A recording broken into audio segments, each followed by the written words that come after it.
हर हर महादेव। आज मैं शिव पुराण का दूसरा अध्याय आपके समक्ष सरल भाषा में कहानी के रूप में प्रस्तुत कर रही हूँ। नैमिषारण्य का पवित्र वन, हवा में मंत्रों की धीमी गूंज और बीच में बैठे थे अनेक ऋषि गहन विचार में डूबे हुए। पहले अध्याय की कथा सुनने के बाद उनके मन में एक नई जिज्ञासा जाग उठी थी।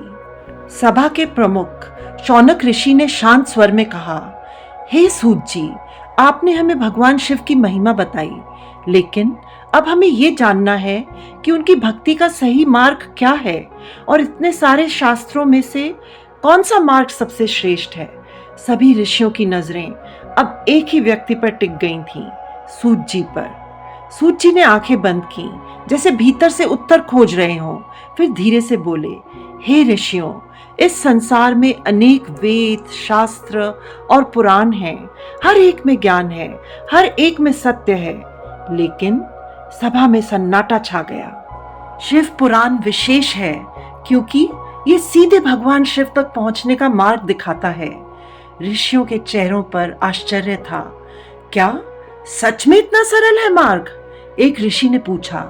सूत जी मुस्कुराए, मार्ग सरल है, लेकिन सच्चा होना चाहिए। जो व्यक्ति श्रद्धा और विश्वास के साथ शिव पुराण को सुनता है, उसके मन के अंधकार धीरे धीरे मिटने लगते हैं, उसके पाप समाप्त हो जाते हैं और उसका मन शांति से भर जाता है। फिर सूत जी ने और गहराई से समझाया, इस कथा को सुनने के भी नियम हैं। मन शांत होना चाहिए, ध्यान भटकना नहीं चाहिए और सबसे जरूरी विश्वास होना चाहिए।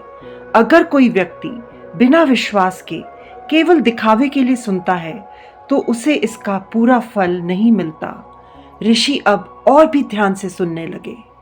और सुनो, सबसे महत्वपूर्ण बात, भगवान शिव तक पहुंचने के लिए कठिन तपस्या जरूरी नहीं है। सभा में हलचल हुई। तो फिर क्या जरूरी है?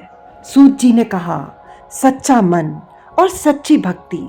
अगर कोई व्यक्ति सिर्फ ओम नमः शिवाय का जाप भी पूरे विश्वास से करता है तो वह भी शिव के करीब पहुंच सकता है। सूत जी ने अंत में कहा, कलयुग में जब मन भटकता है, जब जीवन कठिन लगता है, तब सबसे आसान और सच्चा मार्ग है शिव का नाम, शिव की कथा और सच्ची भक्ति। सभा में बैठे सभी ऋषि अब पूरी तरह संतुष्ट थे। उनके चेहरे पर संतोष और भक्ति की चमक थी और वहीं से शुरू हुआ शिव भक्ति का वह प्रवाह जो युगों युगों तक चलता रहेगा। जय श्री महाकाल।